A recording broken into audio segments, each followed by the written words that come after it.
रात्री शेतात गेला, सकाळी परतलाच नाही.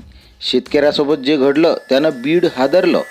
चॅनेलवर नवीन असाल तर एनएम न्यूजला सबस्क्राईब करा. बीडमधून एक धक्कादायक घटना समोर आली आहे. कोरड्या विहिरीत पडून शेतकऱ्याचा मृत्यू झाला आहे. बीडच्या माजलगाव तालुक्यातील उमरी गावात ही घटना घडली आहे. सिद्धेश्वर सखाराम घायतिडक वय 55 वर्ष असं मृत शेतकऱ्याचं नाव आहे. या घटनेनं गावात हळहळ व्यक्त होत आहे. रात्रीच्या अंधारात विहिरीचा अंदाज न आल्यानं घायतिडक हे विहिरीत पडले. मात्र या विहिरीत पाणी नव्हते.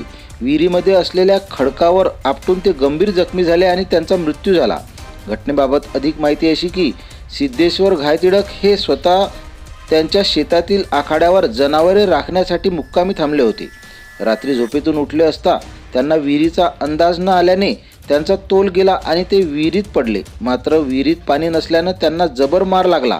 विहिरीमध्ये असलेल्या खडकावर आपटून ते गंभीर जखमी झाले. या घटनेत त्यांच्या डोक्याला आणि नाकाला जबर मार लागल्यानं त्यांचा जागीच मृत्यू झाला. दरम्यान सकाळी बराच वेळ झाला तरी वडील घरी आले नाहीत, म्हणून सिद्धेश्वर घायतिडक यांचा मुलगा शेतात त्यांना पाहण्यासाठी गेला. मुलगा शेतात गेल्यानंतर ही घटना त्याच्या निदर्शनास आली.